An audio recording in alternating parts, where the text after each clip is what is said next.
just reminding everybody, we're now recording. And I'll call our meeting to order. And first up on our agenda, we've got a presentation from our city manager, Bill Edwards. So I'll hand it over to you. Thank you. Yes, thank you. Madam Chair, Mr. Mayor, members of the board. As you all know, I'm sure by now, that the city and the police department have been recipients of a very prestigious award, that being LEED Gold. I think we're only the second building in the city to have such status, the other being the Stantec building down on Somerset Street. I'm pretty proud of this. As you probably know, I was a project manager for the Field Plaza project. And when we started out the project a number of years ago, we had high hopes of getting some kind of LEED designation. There's LEED designation, and there's bronze, there's silver, there's gold, there's platinum. And as we went along, it looked more and more like we were going to achieve LEED silver, so we were pretty excited about that. At the end of the day, we achieved LEED gold.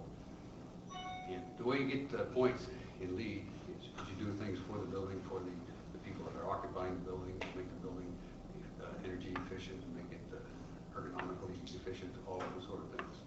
And you can actually buy points. You can do things that won't do anything necessarily for your building or for the people, but give you points for LEED certification. In terms of this building, we didn't buy a single point, not one.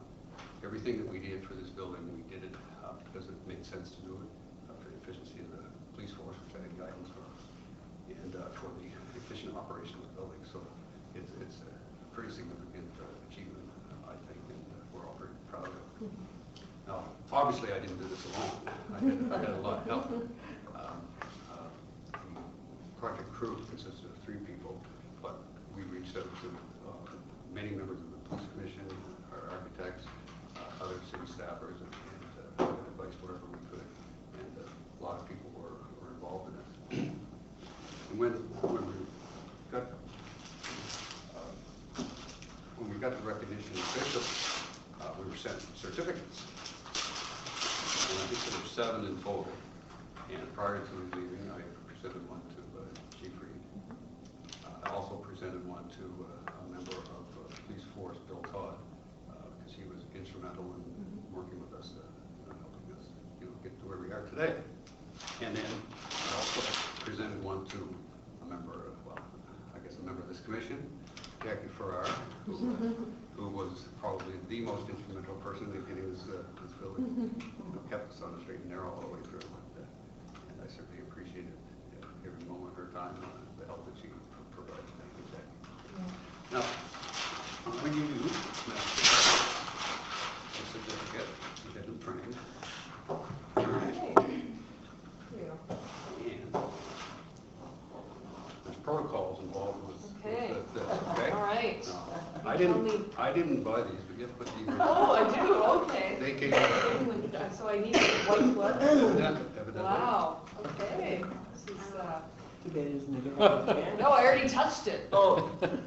Oh, It's like you can touch this with your hand. What do I do? Can't This that I have to do. Okay. All right.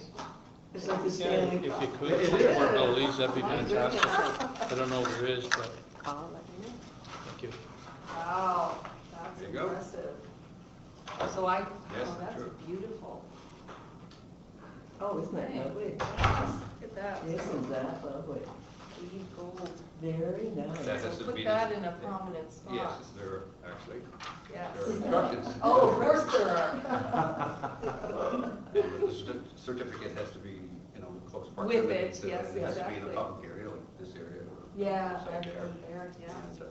certainly when the Phil, time if you comes- We will make sure. Just hold on for a second, I wanted to go see if we have somebody night in to get a nice photo, but probably, it would be nice to get you over in front of the Okay. flags if possible, Okay, if you good. don't mind. Yeah, I'm not sure I did take my picture, but give me a first. A forensic member that doesn't have anything to do with identification, how's that?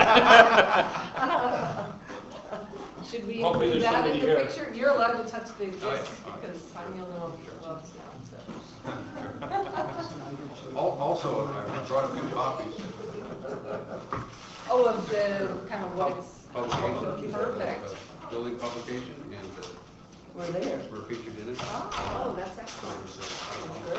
Okay, 10 copies here for wonderful. I'll leave for you. Good. This, I tried to do this a couple other times. And Yes, we I got kind of know. all left. No, thank you for your patience. There's a bit of a story with this. Yes. I was notified I think in November, that we were going to receive this award. Mm-hmm. And it said subsequently that a plaque would come along with the certificates. Yeah. The certificates came very quickly, and the plaque didn't come. And in April, I asked the secretary on Cross Avenue to give them a call and say, what's going on? Where is this thing? And they responded back, we sent that in the 1st of January. Oh, no. I wonder where it went, so stationed around City Hall in case it went somewhere nobody knew what it was or something like that. Turned out it had been delivered to my office, and we had a casual employee who received it, and I wasn't in the office that day. Put it in my closet in my office. In my This office. prestigious For award 3 that has months. all I the didn't even know I had rules it. around it sitting in the closet. That is, so we finally, after between the closet incident and. Yep. So what you're saying, though, is you don't go to your closet that No, often? yeah. You're out of the closet. I came out of the closet quite a while ago, yeah. Never been in. Yeah. Very good. Okay. Do you want to get together? Yeah. Yeah, do you want to have that part? Sure. It's high quality, your high quality. That's right. This was something. Yeah.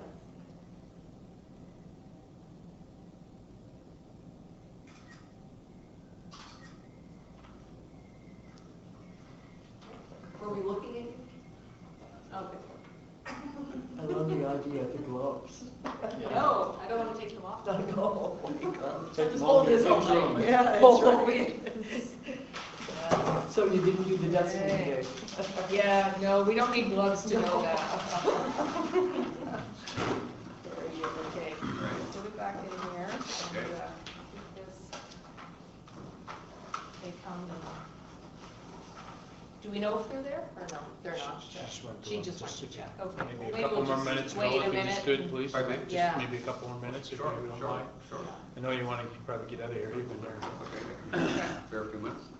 Okay. You folks, do you want to continue with your Yeah, meeting? that sounds good. I can wait outside, or? No, No, no. you're good, so, Yep. yeah. Don't want to mess up the gloves. Besides, the last time was only 45 minutes, you've got more meetings. That's right. That's right. Oh, your council meeting was only 45 minutes? Well, the open session. Yes. Wow. 43 minutes. Wow. Okay. Okay, so then item 2.1 is the approval of the minutes. That's page 41 on, in our package. So can I get a motion to approve the minutes from June 2nd? Approve the Okay, minutes. okay. Yep. And all in favor? So moved. And can I get a motion to adopt the agenda, please, for, okay?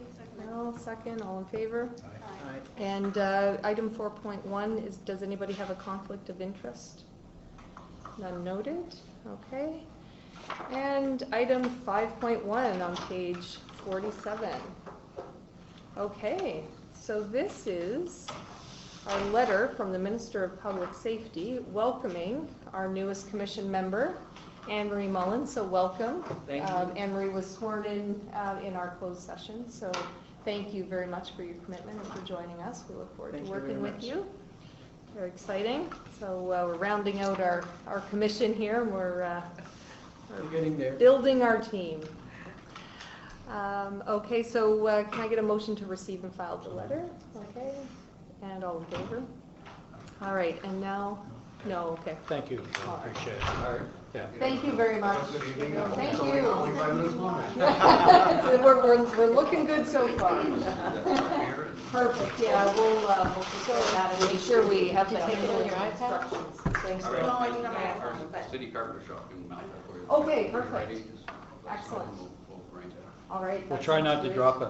Oh, I'm a little nervous. I can't believe, you better knock on some wood. I know, right now. Okay. All right, so item, where are we? So there's no delegation, there's no presentations, no committee reports. Okay, so then we're on item 9.1, which is the internal monthly report on page 48. June, there was one complaint, 4 complimentary correspondence, and 0 grievances. Okay, receive and file. Okay, now second. Okay, second. Second, okay, and all in favor? Okay, great. And item 9.2, so this is a letter from Mayor Norton. Did you want to speak to this? Just briefly, Madam Chair, it's Yep. written to the Board of Police Commissioners, and it's the same letter that's been distributed to all of our sister agencies, economic development and otherwise. And it just sets out in the attachment that directly follows the priorities for the city of St. John. So you may have heard us speak about having very clear focused priorities as a council, and you'll see those priorities outlined 1 through 5 on the Excel sheet that follows. And in particular, just draw everyone's attention to the list of infrastructure priorities. And we've asked all our colleagues at the other levels of government, federal and provincial, as well as all of our partner agencies, to help support our list of priorities. And first and foremost this year is obtaining infrastructure funding for the St. John City Market. So we have an application to Building Canada, and we understand it's going well, but it's something that it's our only financial ask of the other 2 levels of government. We found good results when we just ask for one thing and make one thing the priority. You will see other things there that the city is doing on its own or in collaboration with the private sector, but that's just as a way of communicating our set of priorities for the upcoming year. Okay, thanks, Mel. Receive and file. Move. Jennifer? And Mel, all in favor? Aye. Okay, and item 9.3, so this is, we talked about this in our last meeting from the CAPG, so we had, I had been filling in on an interim basis with the CAPG as a director for the New Brunswick region. So they've confirmed that nomination, so I'll be serving on the CAPG. So the next activity is their annual conference, and that's at the end of August, I believe. I had hoped that, so we haven't been registered for that, but we do need to do that. So I'll work with Jackie to get that done and figure out kind of the timing for that, and I'll come back in September and provide everyone with an update. So Where is it being held? it's in North York, and, just in Toronto, basically. So I think it's 2 days, and that includes the annual general meeting as well. So, okay. Receive and file. Receive and file. And a second. All right, all in favor? Okay, and item 9.4, so the operating budget for April. Are you going to speak to that, Mark? Yes, I'll speak to the report.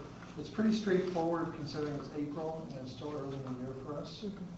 That being said, for the period ending April 30th, 2015, our operating expenses were $218,000 under budget, and if we factor in the $50,000 in revenue that surpassed the projection, we're showing at almost $269,000 under budget. That being said again, it is early in the year. We haven't completed a lot of our purchases such as vehicles and so on. And obviously when we look at salaries and wages, we're under budget by $139,000. We've had some retirements this year, people leaving the organization. And our plan with the budget envelope we got for 2015 was to use any retirements as a way to balance the budget. That's what our target is for the balance of the year, is to balance the budget for 2015. Court time, you'll see that it's about $33,000 over budget, but I know through the acting chief and other managers, we're looking at minimizing that cost as the year goes on, and we're starting to see some savings already, and we'll continue to monitor that. With respect to balancing the budget, I talked about how some purchases haven't occurred yet. They'll be done by the end of August. That's usually what we try to target. But where we can save money in our goods and services like we've done every year, we will do that, and we'll closely monitor our spending. And, you know, there was a couple items this year that were unplanned, that we certainly will be looking at trying to offset with other savings. It's sort of a good news story at this early juncture that we are on target to meet our budget obligations for 2015. And you mentioned there are some, so we're under budget at this point, but there are some, so the vehicle purchase is not included. Vehicle in purchase this. is not done yet, which we Yeah. expect will not happen probably this month or next. Okay. Just when we So take we'll delivery. see that in our next. Exactly. Okay. And Okay. now, if there's any questions at all, I certainly would answer any questions. Mm-hmm. There was, Oh, just, no, yeah, go ahead. The overtime cost, Marvin, what is it counts for that? I see your note that there's been some come in from, some revenue from third parties, condiments, I presume, or something like that, but it seems like that overtime issue continues to dog us. Well, I think really there's two things that happen each year that I got to highlight for the board is depending on when people use their time and cash it in, you could see in one particular reporting period, things can spike on. Is that I can bring in overtime I've been carrying and say I want to be paid that out, which becomes an expense. So what we're going to do at the next board meeting is we're going to bring in a separate report on overtime. It's going to show two things. It's going to show our costs, which will line up with our financial reporting. But the other report we're going to present is the overtime utilization report, which will exactly show, here's what our budget is for the year, here's the utilization of those hours, and what are they being spent on, so the board has a clear understanding of where our monies are going for overtime. And for instance, at CID, if we have a special operation going that's going to exceed our budget, then certainly the acting chief and Inspector LeBlanc can speak to that, to why our overtime's gone up. So we're taking a different approach then, sort of isolating the overtime and talking about it separately. So we'll get the monthly burn rate, basically, Exactly. instead of kind of cost, because that's been something we've, and it's been difficult to kind of speak to it and, you know, be clear and get a handle on it. But if we can see those monthly burn trends. Exactly. And just one last thing, I'm sure the acting chief will speak to this as well, is with our reduction in staffing, we've hit a peak. Yep. We've really hit this tipping point where we're going to see more hiring on the patrol side to backfill, whether it's for sickness or other things that happen. So that's sort of the balancing act that we're doing now is what is the optimum number of officers to drive that overtime down, and that's certainly Acting Chief Kleski, if you want to touch on that. Because we've talked about that before, and what is that kind of magic number? Because this is exactly where you see Yeah, we've in gone- any kind of Well, HR kind of, you know, that The issue model. stems from Yeah. reduction in people, but having said that, down the road, there needs to be significant change in the contract. Yes, yeah. In terms of the structure of it. What happened when we initially negotiated this way back a number of years ago, we had a number more people. We had 25 constables on a platoon Right. with 3 sergeants and a staff sergeant. Now we have 19. So with the collective agreement saying that we have 7 people off, 6 in the summer from May till September.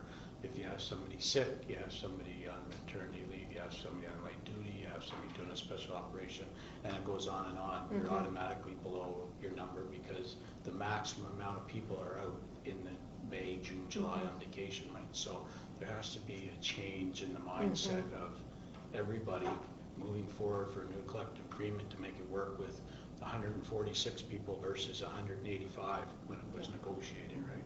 Yeah. So that's part. The other part of it is, as Inspector LeBlanc is, we had an operation going, you probably heard about a little while ago in terms of a number of places hit, drug places, and some of that money we'll be getting back through Criminal Intelligence Service New Brunswick.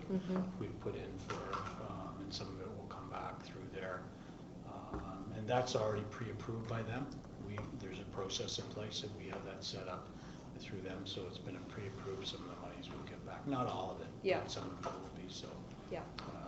Were there specific incidents that are causing that caused that overtime in that time period? A couple of weeks ago, Your Worship, I can tell you, usually I have my computer home and look on the weekend. Patrol services, we hired, I think, 15 officers for the weekend. So that would be in a 48-hour period, Friday, Saturday, on overtime, in order to backfill patrol services. This past weekend, we only hired 2. So depending on what has transpired, so if you add 15 times time and a half of 12 hours, it very quickly becomes a large Yeah. number. I guess my understanding is this is for the period ending April 30th, so a couple of weeks ago wouldn't take us back that far. But if we go back, it's a trend that's there. I couldn't tell you specifically, I'd have to go look. But that trend has been there for a couple of years now in patrol services because of not being filled. So when the new chief comes, there's going to have to be a serious discussion with respect to structuring, restructuring the organization if we're going to stay at the same mandate, unless there's some contractual issues that are going to change. Why couldn't we just stop doing that? Is there something that's preventing us from doing that instead of bringing in, use your example, 12 or 15 officers on a weekend? Is there some reason we can't stop doing that so we don't burn up? We don't have the people. The way that the organization is structured in terms of people on call for CID, we have 10 people in CID, certain people, a number of people in forensics, and if we restructure at this point in terms of you're going to strip those other things to fill patrol for the summer. It's people calling in sick. So you've Well, got there's the nothing we- plan, and then people call in sick, and you still need to meet your minimum. If you look at Staffing. every day, today, you look at the staffing, we have enough people. But what happens is if somebody is sick, somebody gets hurt, and on and on and on, then we have to hire to fill that. But it's right at that peak, it's at the 12, 13 level, which is 12 is needed for Thursday, Friday, Saturday nights, 10 every other time, manpower for patrol services, right? So, and really that's a minimum number that you need, 10 and 12. It probably should be more. But in order to have that mandate, you probably need about 16 more patrol officers, which at one time we had when the contract was structured around that. So we would have to strip the other units in order to make that work. And why couldn't we pare back on the other units so that we don't have to incur this overtime cost? Well, you're probably going to incur it somewhere else if you have a significant incident. It could be a number of things. A homicide happened. That's what happened. Unforeseen Sorry, at incidents. this point where I think I've got the floor, Madam Chair. So then but all those people, Your Worship, are busy doing work, lots of work. I know it's, and I'm not being critical or nefarious in any way when I answer this question, but it's easy to say, well, let's just take these people from here, but it's not that easy. Because if you go look at the structure of the department and what they're doing, there's significant workload. Everybody has a lot of work to do. Would it be possible, because I hear your point, Acting Chief, if there's an incident, if there's a major incident, but those major incidents are infrequent, gratefully, and they're sort of the spikes in the demand, if you will. And what seems to be the case, and this is just the pattern I'm observing, what seems to be the case is we're constantly running over in the overtime budget. We're constantly exceeding. We're constantly going into, in this case, $12,000 or $15,000 of overtime month after month after month. Well, I guess, sorry. I'm sorry, it's a bit of a long question. Yeah. To go back to this idea of pulling resources from other units, so pull those resources on a regular basis. If there is some incident that requires more attention, then those folks can go back to where they were working or to their previous unit. But in the meantime, might it not help to smooth out this overtime issue and reduce it for the vast majority of time? Well, if you take somebody from somewhere else in terms of what they're doing there. For example, there's 10 people in CID. There's 5 people in community services. We could shut down community services, we could shut down traffic, we could shut down other things within the organization to make patrol work. Is that the best thing for the city? I would suggest, or our department, our service delivery, I would suggest not. In my view, we've talked about this when Chief Reed was here and before about reorganizing, restructuring. I understand if it's a simple, we could say that instead of having $500,000 in our budget at this point, we notoriously were $225,000 cheaper. We budget $98,000 for overtime every year.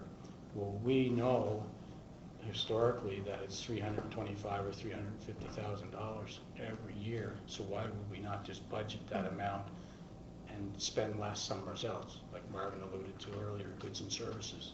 Yeah, so I think, and what we talked about, and I'm not sure, Mel, if you were here at our last meeting, but in order to really, because I think the root cause is really around unplanned absences.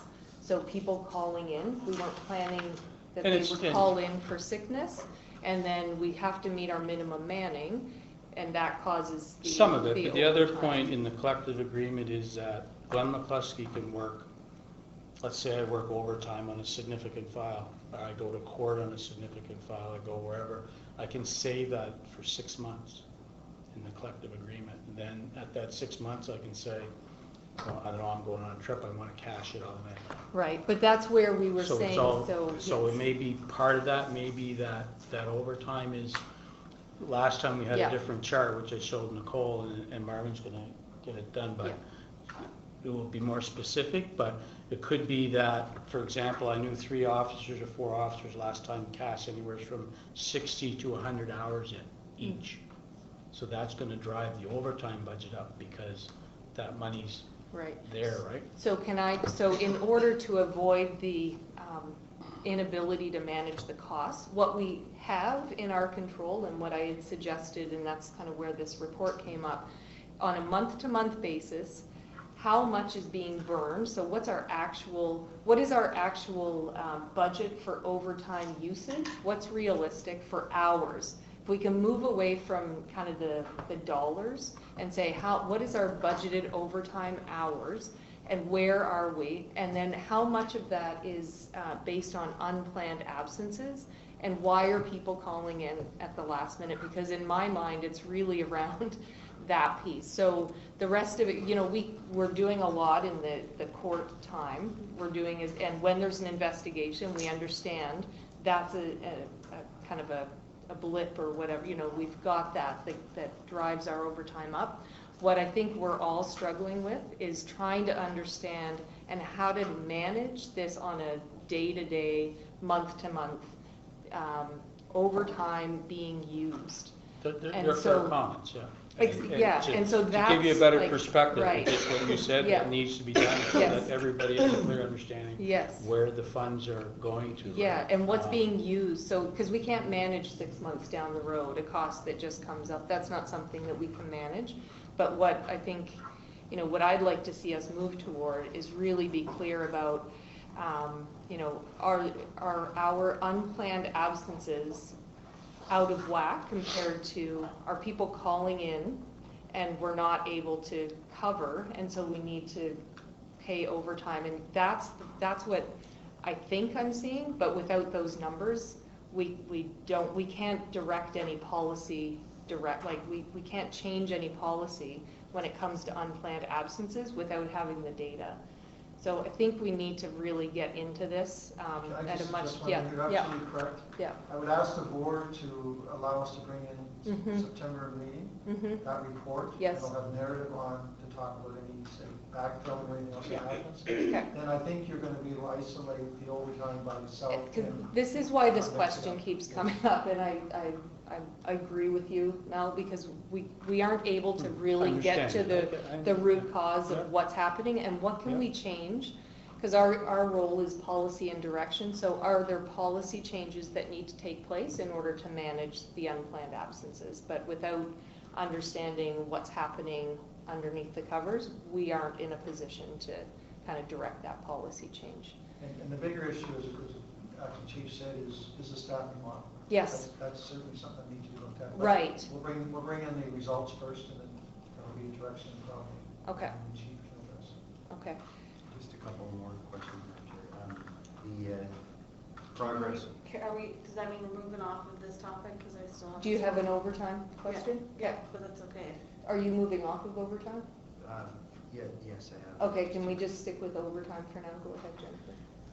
I had 4 points in my head, but I don't know if I've got them all here. One, I think it needs to be noted that in an effort to realign and re-staff, it should be noted that community services, as I understand it, has taken on the DARE program, so that is one cost cutting, as I would understand that initiative. And I think that that's progressive, and I applaud that. At first, admittedly, I was like, oh, that's a whole day gone, but I think that that's good outside of the box thinking that, you know, we need to continue to do that.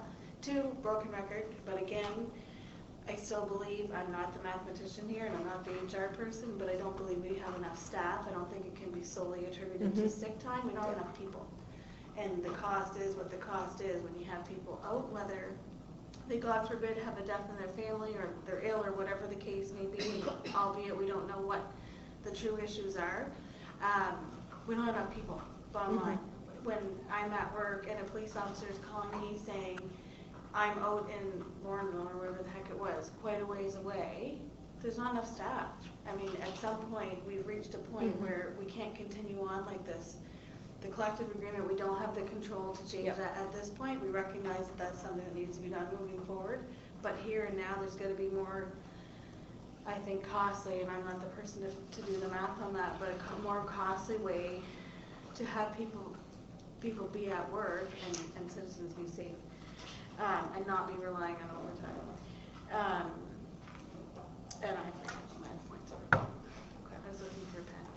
Yeah, good. And so I think that's kind of that piece of the analysis. So we'll look at, you know, what's contributing to it, and I think we've talked about this kind of on the surface and what is that staffing model, because I know, and I've done a little bit of work around this, kind of, you know, how many staff does it take, given, and you put the inputs, it's a mathematical equation, and so I think some background on that would be helpful as well.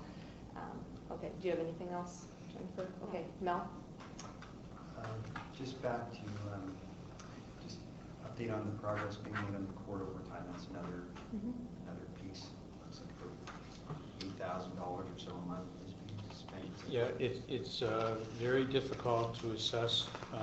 What we've done is that we've had a meeting with the Crown Attorney, Mr. McAfee, on a couple of occasions, I have specifically, and others, and we've implemented, they've taken a more strategic direction. In fact, we got some more stuff today from them with respect to what they need for court processes. And so anytime there's a cancellation before, now it's disseminated to all the managers so that we're able to go out and de-notify people. And I can tell you from last month, it was Summers, you give me the report, so it was significant in terms of the dollars saved.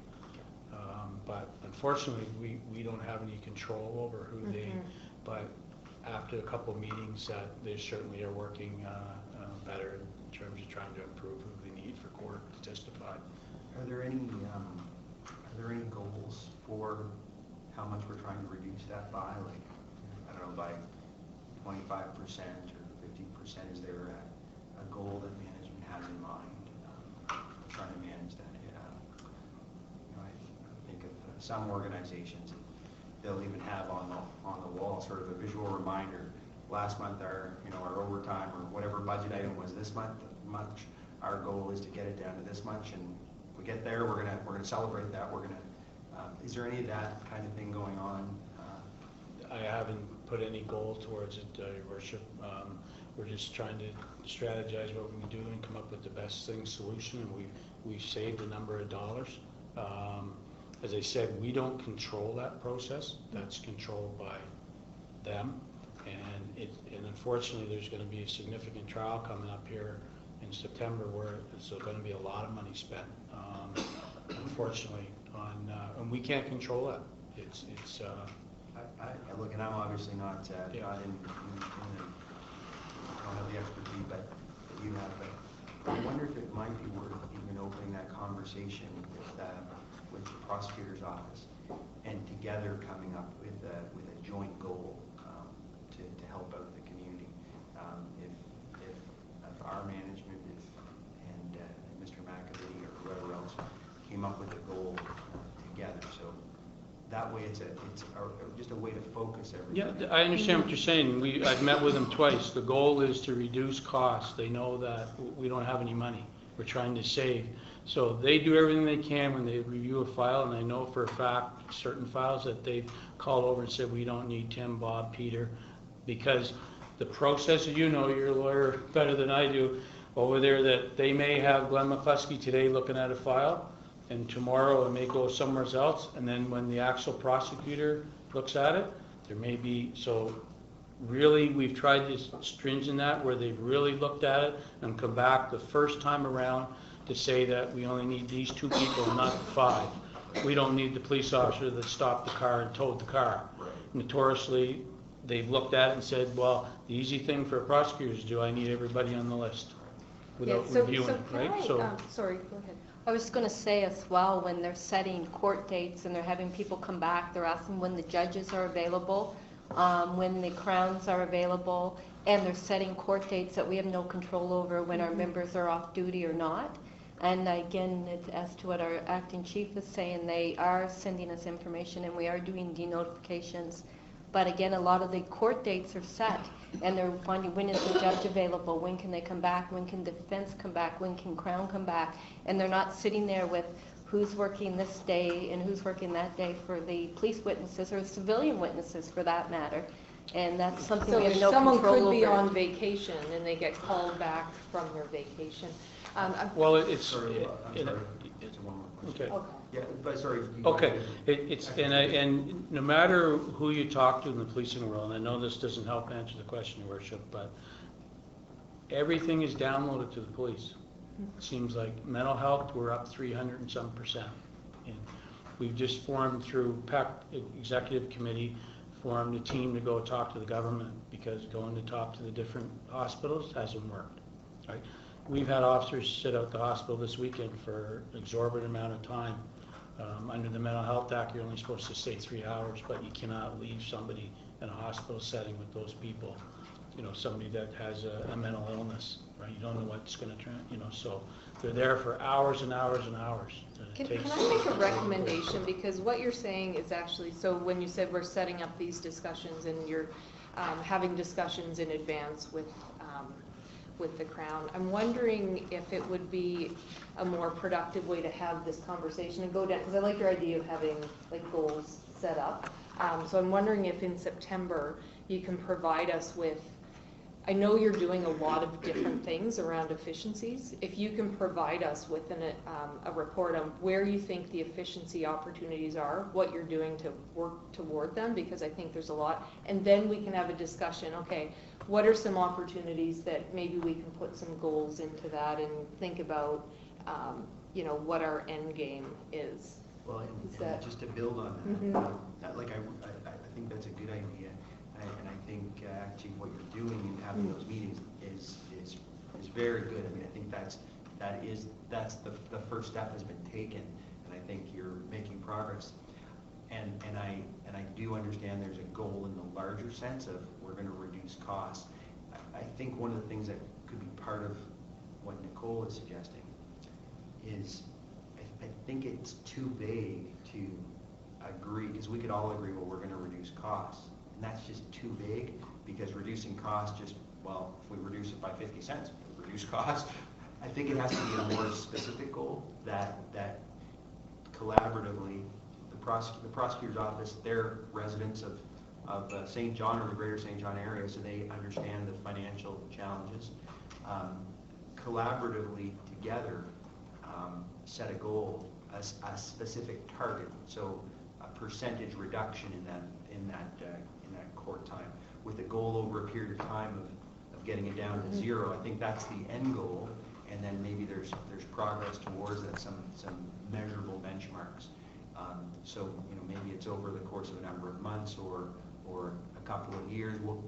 But I think having very specific targets just helps with, one, it will demonstrate to the community that progress is being made in a very clear way. I think it too will help build confidence in terms of of the direction that the budget is being managed.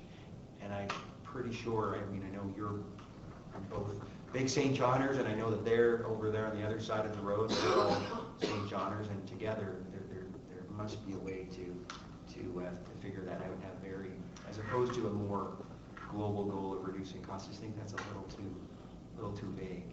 And what's realistic? Right, and recognizing that there's going to be, from time to time, we all understand that unforeseen things happen, and you alluded to one, this fall there's a large trial schedule.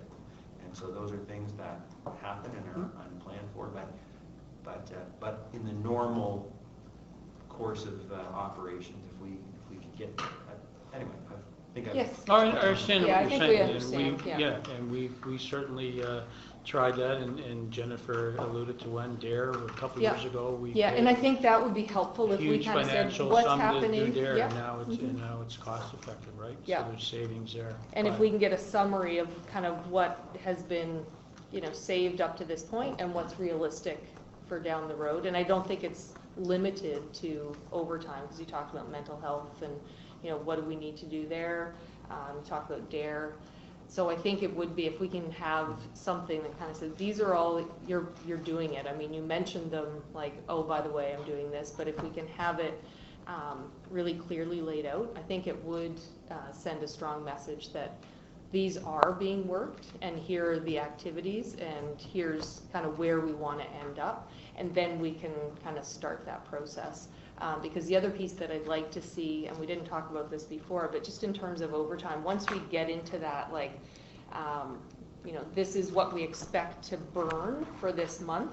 If we know in October there's going to be a major investigation, our budgeted number of hours should be higher in that particular month. And even if it's not for the year, like for the full year, if we know now that there's an investigation or a court case that's going to take place, I think all of us around the table would appreciate knowing in advance, and we can kind of set some expectations, and then we can look, okay, how are we going to offset that cost? I think we need to kind of look a little bit more. Absolutely, and I just wanted to support that, because one of the opportunities, and Marvin's already alluded to it, is we're under budget something like $200,000 on goods and services. Well, if there's an expectation that we're going to incur a lot of court time costs and overtime costs this fall, is there a portion of that, as much as we need, to have equipment that's safe and works, is there a portion of that can be delayed or deferred for 3 or 4 months? Well, that's what we did last year. We froze it, right? At the end of August, Marvin? Yeah. We froze it. There was no more spending because Yes, we and I think didn't- it's just to have the discussion Yeah. around this table, because I know, everything you're saying, you're already doing. So then we ask the questions, and so I think it would be helpful to have that as probably a standing agenda item to say, here's our, the efficiency activities and kind of where we're driving toward. And then the same when we think of overtime, because our overtime, and we talked about this, our overtime budget is a set dollar amount that we don't really talk about. We say, oh, we know that down the road there's going to be, in 3 months we've got this major court case, so we know it's going to go up, but what do we expect it's going to go up by, and what are the cost implications of that? Because I don't want to wait until 6 months after the court date, and then March of 2016, we get this big overtime bill, which is what we've been kind of, and then, okay, 2016, how are we going to manage that? So if there's anything that we can start to kind of have the conversation and bring that out in advance, I think that would help. Well, some of us. those are very hard to project though, right? No, I know Because some of them are, but I that's- just, if we know. That's slated for so 3 months, so I it's know. probably going to be 6 months. Yes. And, Yeah. I it's- know it's hard, but I just think it would be helpful at this table Yeah. to say, we know there's a major court case. here, based on our experience from other court cases of this magnitude, we're expecting it to go up by 50% in the month of October.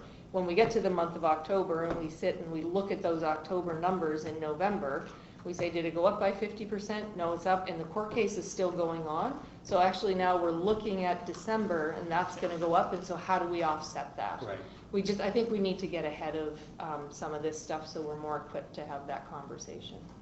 Just one other question, Madam Chair. I agree with what you just said. One other question. Right now, we're under budget overall as of April 30th.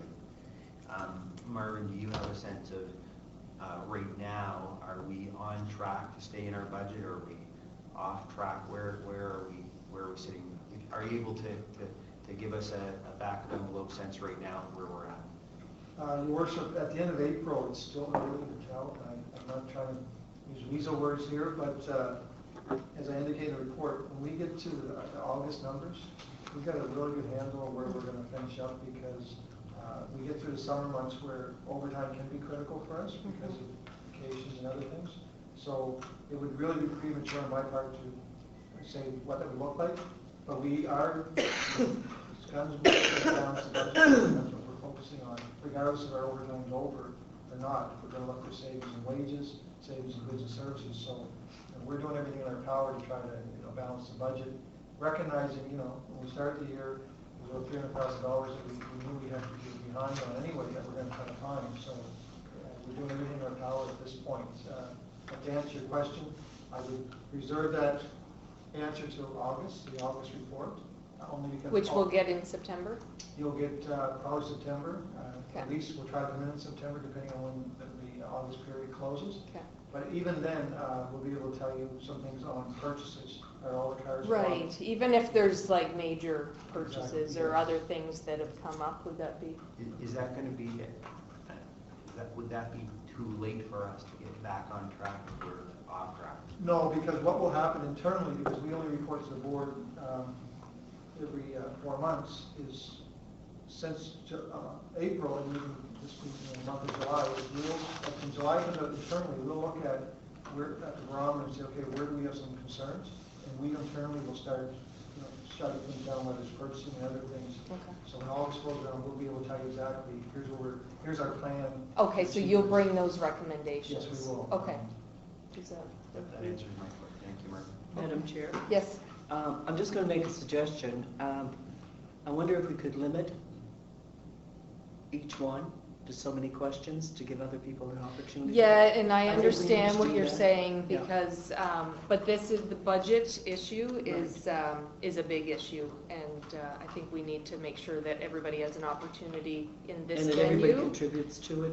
Right, yeah, so do you have anything to Well, add yes, that you well, want? I had a couple of questions. Yeah, For instance, on the overtime with mental health, you mentioned that there is a committee that was formed Well, that are going to the government.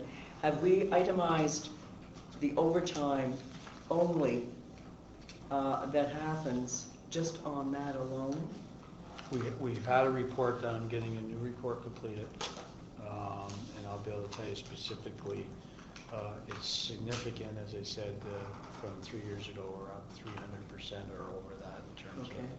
of calls for service, and there's no, at this particular time, there's no financial monies put, like, for example, did we spend 500 hours, how much does that equate to for an officer to be there, right? Yeah, There's with no, overtime. there's no provision for, any funding to come back the other way in terms No, of. but it gives us an opportunity to know where that actually, the monies for that overtime were.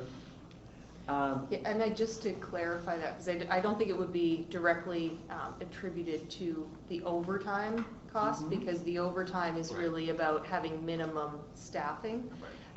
But where it would fall in is on the nights we have 10 officers or 12 officers on the weekends, how much of their time is being spent on mental health calls, pulling them away from other potential calls for service where other members have to kind of cover them. So I think there's an indirect, there's a cost, but I don't think it's directly attributed to our overtime. Is that a fair? Yeah, I was just Marvin? gonna say, it's more of a lost opportunity. cost. Right. Okay, It's what could we It's do- service levels. Yeah, what could we have done differently if we didn't have? Right, that? right. And it's just not St. John, it's all through. Oh, the this is province. a- It's this also is- significant This is all through North Canada. America. Yeah. Okay, okay.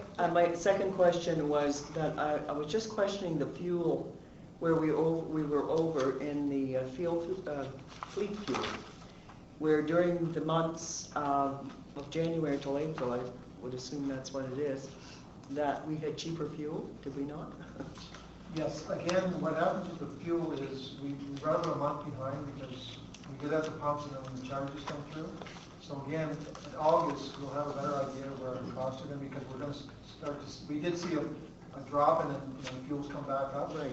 And I know with our city and how we purchase our fuel, there's sort of an agreement they have with I believe we get it all from Irving now. So at the end of August, we'll have a better sense of what that fuel is going to look like. So that's the difficulty of looking at this as one snapshot alone. Right. It can fluctuate from one month to the other. So when we get 8 months behind us, we usually have a good idea where it's going to finish up. The other thing to be mindful of is January, February, March, there's usually very few officers off. That's right. So there's 16, 18, 19 working. So there's 16 patrol cars. They Right. may be all out versus when the summer is, there's 10 or 11 out. So. Okay. so Oh, that's that- interesting. A lot Do of we use people- bicycles now? The odd time, they're on bikes, but we normally don't put anybody on a bike unless we have above the minimum manning. Right, because of the coverage that you would need with Right. with your minimum. Okay, Okay, thank you. anything else, Andrew? Thank you. Okay, Jennifer, anything else on this? Okay, so can I get a motion to receive and file, and this gets sent to council? Right, okay, so motion to receive and file, okay, Jennifer, second? Seconded. Okay, and Marie, all in favor? Aye. Okay, can I also just request, when this goes to, is there a way that we can officially get notified when this gets on the agenda for council? How's that communication work? Because I know there was an agenda item, I think a couple of weeks ago, it was a budget report that was sent through, and I think it's important that we have folks there to answer questions, if there are questions that come up when it's on the agenda. Through staff, if, I think Jackie Okay. can communicate with the common clerk's office. Okay. And Jackie can then communicate back to the board. Okay. Yeah, I think that would be helpful. I think it's, as we kind of go through the year, we'll have to make sure we're there. When these kinds of reports, we want to make sure we can answer those questions. Okay? I just, if I Yes. can make a comment. Yes. And again, this is not directed to anybody, it's just general that Mm-hmm. we've lost a chief, deputy, inspector, and a staff sergeant within a year. Yeah, Everybody's working extremely hard in Yes. this building. yeah. And I just think everybody needs to know that people Yes. are working more than they should really, what they're Yes. getting. So I'll leave it at that. Yeah, yeah, we're understaffed across the board. Yeah. I think we need to have a day of appreciation for. No, we police. don't need a day appreciation. I understand everybody's concerns about finances and Yeah. everybody's working hard towards that. Yes, And the goals and objective is to come on budget. We're gonna do the best we can to get there. Yeah.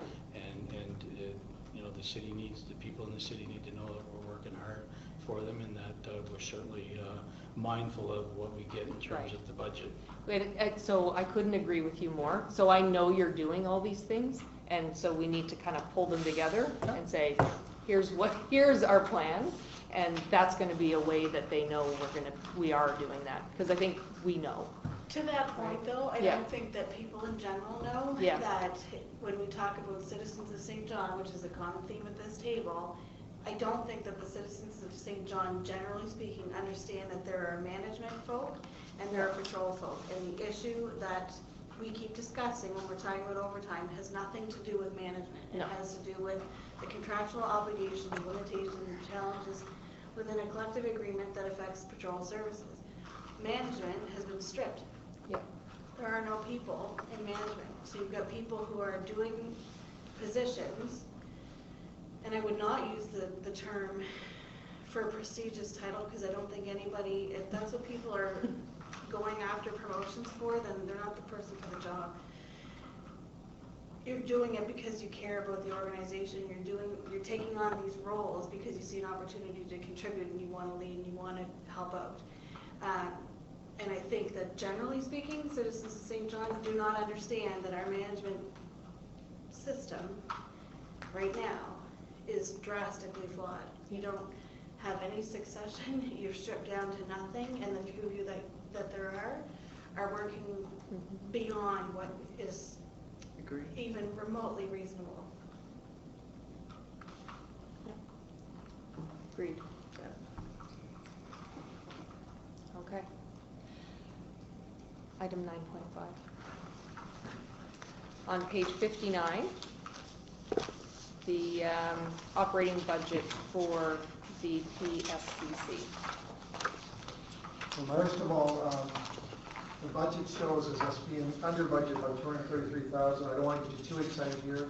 The timing difference on how we recognize our revenue. Yes. What I mean by that is our budget, when it was set up, was done over a 12-month period. When we bill the province or other agencies for the services we provide, that's done quarterly.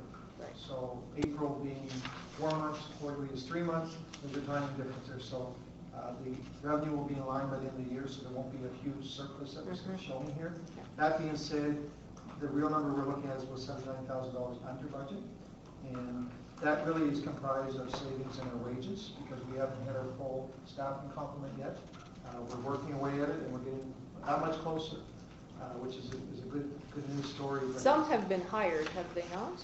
Yes. Have you hired two? Yeah. Yes, we've hired at least 2 or 3 individuals 2 different times. Yes. And we're looking at other strategies and trying to get more on board sooner rather than later. So right now we have 4 vacancies at the start of the year, but we've hired a couple. And what has happened is one of our permanent long-term operators took an assignment with the city in another department. Well, we can't backfill that person because we don't have anyone trained within the city structure. So that really works against us, even though it's a good opportunity for one of our employees. We kind of don't want to see that happen, but we certainly run into that. And so we are working towards filling the vacancies, and I think by the end of the year, we're going to be that much closer to making that happen. As a result of that, the flip side is overtime costs are going to be up, and we're using existing staff to backfill these shifts. And so what we are projecting at the end of the year, we will be on budget, and we certainly want to get our staff numbers up to drive that overtime cost down. So as we go into 2016, we should have an established staffing model that will work for us. And it also creates some balance for our employees as far as work, home, and life and so on. Because the last thing we want to see our employees over the long term, not 1 year, over a couple of years now, is to work way too much overtime. Certainly commend those staff members because they do come in and they don't leave our organization short. So I would commend the staff. A lot of those operators should be commended for coming in and working those shifts. So that being said, we will be on budget, and if we can deliver somewhat of a surplus, we will do that as well. But I think just the way our budget was struck for this year, the revenue is budgeted exactly where it should be compared to last year, and our overall expenses should be close to being on budget. Okay. Thank you, Marvin. Any questions about this budget? No? Okay, so receive and file. Jennifer, second. All in favor? Okay. Okay, so that's all we had on the agenda. So, yes. The other night with the incident in Ron they had, logistically, how does that work? Like, because I understood it, people from here went out there. So then, is that an opportunity, or is that like a common friendly neighbor? We go back and forth. Actually, I'm just curious. no, well, what happened was there's a call-out process for members of the emergency response team that got called. Yes. Called the inspector in charge of patrol. He authorized it, given the significance. So a number of members went out, as well as the initial perimeter containment. As you can appreciate, they have limited people out there, and some of our officers did go out for the initial perimeter. So we would look at recuperating the costs for the ETS members. Having said that, there, as you say, there's usually an agreement in terms of we've just had a couple investigations done by their membership in terms of speaking to and I haven't received an invoice for those, so Yeah. it may be a Right. point to look at that. It may be cost neutral in terms of sending our people out versus investigation. Yeah, because you don't want to to cut that extent. off if So, that's working and it's working in both. What we've normally done in the past, if somebody's working, we don't bill for that person as well as if they send somebody in here to do something. And that's sort of been the thing through the province, the RCMP and everything, right? So, because some of these bills become significant if you start talking about wages, so. And you're so close anyway. Right, Yeah. exactly. We want to be able to run it. Okay. Well, maybe someday it'll all be one. Okay, on that note, we'll adjourn.